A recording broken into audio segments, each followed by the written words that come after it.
Mesdames, bonsoir, messieurs, bonsoir et bienvenue dans cette grande édition du soir sur Canal Kin Télévision. La Ligue de femmes du Mouvement de libération du Congo a organisé une grande matinée politique ce samedi 19 mars 2022 où les femmes de toutes les communes de Kinshasa avaient répondu à l'appel lancé par la présidente de cette Ligue de femmes, Koima Futa, reportage signé Mario Mbongo et Veyambata.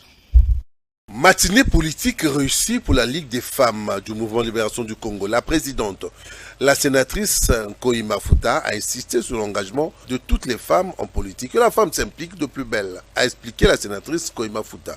Le Mouvement de libération du Congo est un grand parti politique. Nous devons être à la hauteur et aussi respecter les idéaux du parti. La femme doit jouer un rôle au sein du développement de la République démocratique du Congo. Plusieurs femmes du MLC des 24 communes avaient répondu présent lors de cette matinée politique. La femme doit s'adapter, doit avoir un comportement spécifique par rapport à ces changements climatiques. On a dû expliquer comment et pourquoi les changements climatiques, quels sont les effets, quelles sont les conséquences. Les conséquences sont vraiment néfastes. Il faut que la femme, qui est la première vulnérable à cette situation, parce que quand il y a changement climatique, nous connaissons le feu de brousse, nous connaissons les inondations, et cela entraîne des déplacements de la population, et c'est la femme qui en pâtit. Parce que là, elle a des problèmes de ménage, elle doit chercher le bois de chauffage, elle doit chercher de l'eau à boire, là où, dans le site où ils vont être internés. Et puis là, ils connaissent les violences sexuelles en même temps. Vous voyez que la femme est la première personne qui est victime de tout cela. Alors la femme doit faire un effort pour pouvoir pallier à cette situation-là. Et c'est pourquoi la femme, surtout les femmes qui font les champs, doivent éviter de brûler la forêt. La femme doit chercher à planter les arbres. La femme doit chercher à se désaltérer et pour que le changement, le chauffage qui vient ne puisse pas endommager la santé.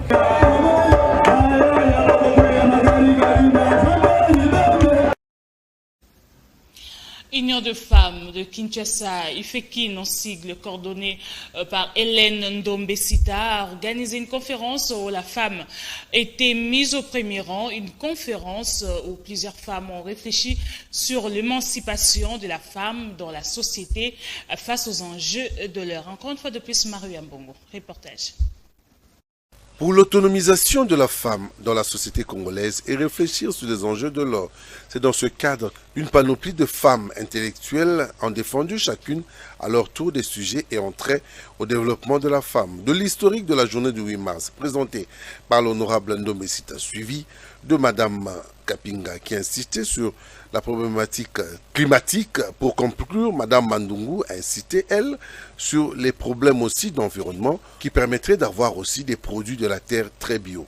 L'honorable Hélène Ndombesita, véritable référence politique par son parcours politique très élogieux, a répondu avec brio aux multiples questions posées par l'assistance. Nous avons voulu sensibiliser nos mamans sur l'opportunité à cette journée, le 8 mars. Le 8 mars, c'est la journée des droits de femmes. Vous savez très bien que l'ONU, en 1977, a décrété cette journée pour justement valider l'égalité entre l'homme et la femme. C'est un combat, l'autonomisation de la femme. Parce que la femme, elle doit se prendre en charge. Quand on dit elle doit s'autonomiser, donc elle doit se prendre en charge et savoir ce qu'elle veut et ce qu'elle veut et ce qu'elle fait. Parce que cette femme-là, elle est un agent de développement. On ne peut rien faire sans la femme. La femme est partout. À l'agriculture, on trouve la femme. À la maison, on trouve la femme. Partout, dans le commerce. Et cette femme, c'est vraiment une plaque tournante. Et le développement de ce pays doit passer nécessairement par la femme. C'est pourquoi on doit autonomiser. Elle doit s'autonomiser. Parce qu'on ne dit pas que la femme, elle-même.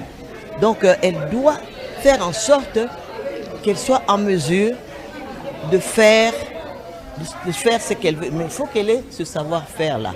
Donc, on fait la campagne de l'éducation de la fille et de la maman. Changeons de chapitre à présent. Lors de leur assemblée générale extraordinaire, le membre du regroupement des associations de professeurs des universités et instituts supérieurs du Congo, RAPICO, ont lancé un ultimatum au gouvernement Sama Lukonde pour demander les travaux de la commission paritaire d'ici le mardi 22 mars 2022. Au cas contraire, le RAPICO décrétera l'opération Toge dans la rue le jeudi 24 mars 2022 sur toute l'étendue nationale. L'extrait de la déclaration du RAPICO a été choisi par Clavier Aladiako. Suivez. RAPICO en sigle informe l'opinion nationale que depuis la signature du protocole d'accord le 14 février 2022, le gouvernement fait du surplace malgré les assurances du Premier ministre.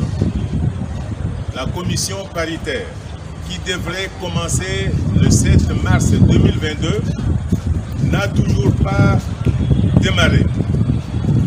Considérant que ce retard entretenu a des conséquences fâcheuses sur ce que les professeurs considèrent comme acquis dans le protocole d'accord, dont les retombées sont attendues dès le deuxième trimestre 2022, le RAPICO n'attend nullement reculer. En conséquence, le RAPICO exige au gouvernement le démarrage effectif des travaux de la commission paritaire d'ici mardi 22 mars 2022. Si cela n'est pas fait, le RAPICO va lancer l'opération Toge dans la rue pour la journée de jeudi 24 mars 2022 avec comme point de chute à Kinshasa, le palais de la nation. Dans les chefs-lieux des provinces, le gouvernorat de province. Dans les chefs-lieux des territoires, le bureau de l'administrateur du territoire. Restons toujours le secteur de l'enseignement sous l'égide de la nouvelle directrice générale de l'ISP Gombe, la professeure Gertrude Kombe Ekofo. Près de 2000 candidats inscrits au système LMD pour l'année académique 2021-2022 ont été soumis à un concours de récupération après avoir raté le concours d'admission du 23 plutôt décembre 2021 dernier. Encore une fois de plus, Clavier à la Diaco. Reportage.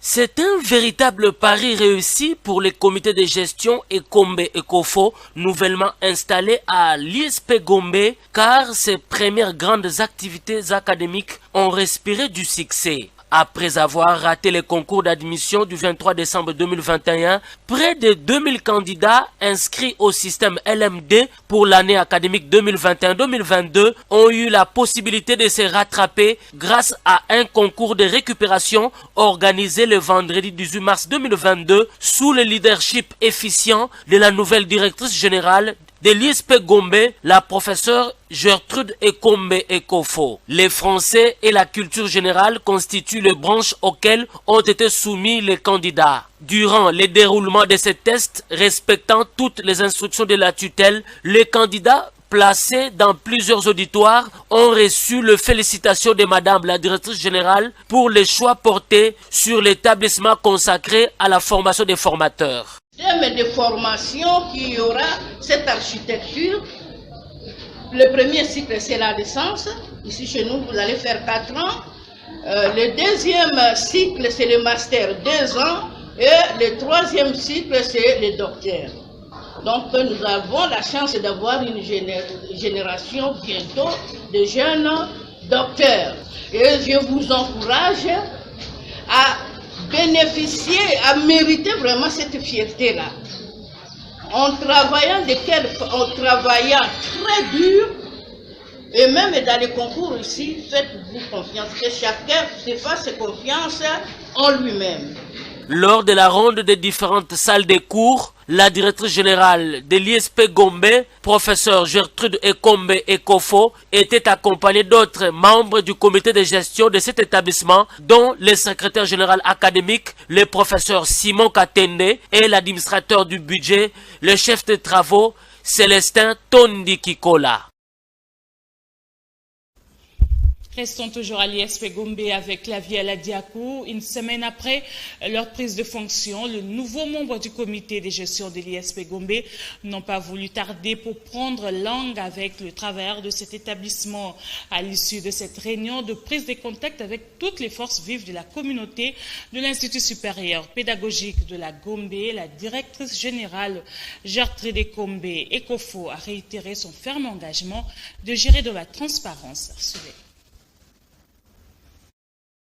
Une semaine après leur prise de fonction, les membres du comité de gestion nouvellement installés à l'ISP Gombe n'ont pas voulu tarder pour prendre langue avec les cadres et agents de cet établissement. À l'issue de cette réunion de prise de contact avec toutes les forces vives de la communauté de l'ISP Gombe, la nouvelle directrice générale, professeure Gertrude Ekombe Ekofo, a réitéré son ferme engagement de manager dans la transparence en vue de favoriser la paix sociale. Selon l'esprit de la réunion, il s'est agi pour les nouveaux comités de gestion de peaufiner les stratégies devant permettre de démarrer avec succès les enseignements pour l'année académique 2021-2022 dont le calendrier a été suffisamment perturbé par la grève. C'est une réunion de prise de contact avec la communauté travailleuse de l'ISP.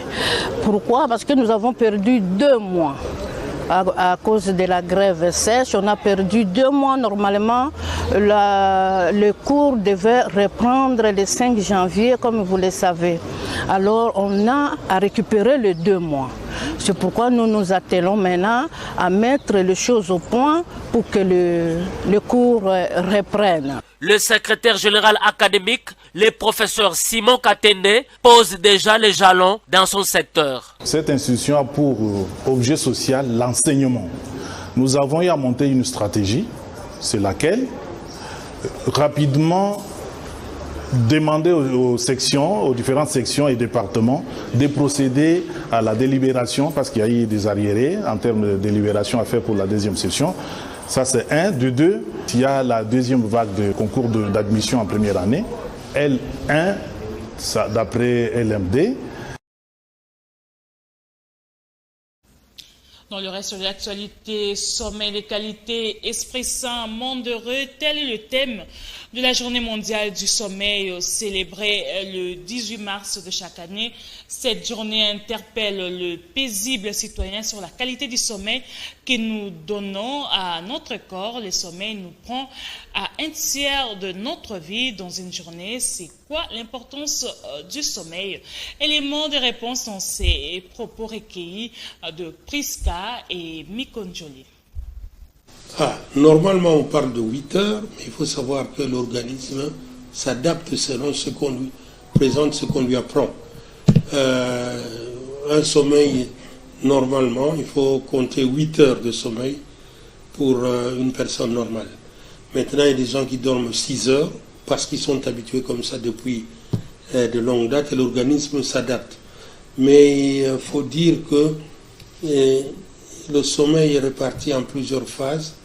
La phase la plus importante, la phase réparateur, c'est le sommeil qui se passe après minuit. Ça dépend des personnes, entre 1h et 5h du matin. Il faut savoir qu'à partir de 5h, 6h du matin, dans le cerveau, la personne commence à se réveiller. Et cela peut correspondre effectivement à certaines anomalies qu'on constate effectivement dans le sommeil. Donc, journée internationale, c'est une très bonne chose parce que le sommeil permet à la personne de pouvoir se recharger, de pouvoir se reposer et de pouvoir en fait repartir pour un travail. Pendant qu'on dort, normalement, tout est au repos.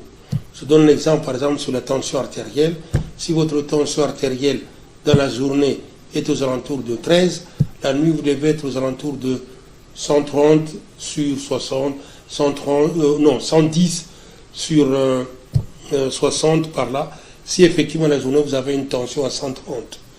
Quelqu'un qui ne se repose pas bien la nuit, qui a un sommeil dérangé, va voir sa tension qui va varier beaucoup dans la nuit. Par exemple, les personnes qui font ce qu'on appelle le syndrome apnée du sommeil. Donc, le sommeil, c'est une partie sur les 24 heures où l'homme en fait se reconstitue, se repose pour pouvoir repartir dans la journée par rapport à son travail et par rapport au travail du corps. L'avenue Cabinda, avec dans son croisement des avenues du marché, se trouve dans un état de délabrement très avancé. Les eaux de pluie créent des nids de poules qui empêchent la fluidité de la voie pour les conducteurs de véhicules comme de piétons. Reportage de Bérénice Balenga et Mikondjoli. Les spectacles est désolant au croisement des avenues Cabinda et du marché suite au délabrement très avancé de cette route qui s'est transformée à un lac artificiel qui met en mal la circulation des usagers de cette route, véhicules, motocyclistes et piétons sur ces tronçons devenus impraticables. Dans la même avenue, l'on peut voir à ciel ouvert un câble électrique dénudé avec risque d'électrocuter, objet d'inquiétude pour les habitants de ce coin de la commune de Kinshasa qui en appellent à l'implication des autorités pour éviter ce qui serait similaire au drame de Matadi Kibala.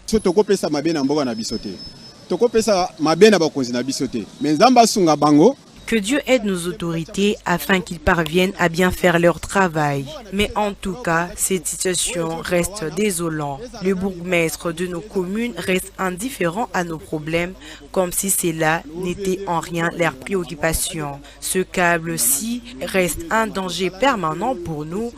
Plus vite on arrangera ceci, mieux ce serait pour éviter les drames semblables à celui de Matadi Kibala. Nous apprenons qu'il y a 12 millions volés, 14 millions détournés. Dans laquelle Sogne, Cabinda, Zelo Mema, Bissotina RTNC. Quelle honte pour ces pays. Est-ce que qui peut imaginer dans un pays où on détourne des millions de dollars? On se pose des questions de savoir on est dans quelle planète. Ça fait 3 mois. Les mêmes problèmes qu'on déplorait le temps de Kabila, c'est les mêmes qui continuent. Les boulots sont mouqués. Quand nous aurons des morts ici, c'est là que Gentini va venir pour enterrer. Voilà, on est dans un pays où on attaque des morts pour enterrer. On ne peut pas intervenir au moment où il faut. C'est honteux.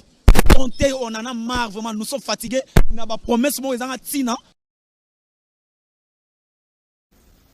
C'est complètement fini cette grande édition. Merci à Mario Ambongo, Koupar Bolame, Kamoka, Tony Binda, Pati Sumbu et Samson Ilunga. Si Dieu le veut, je vous retrouve encore le samedi prochain.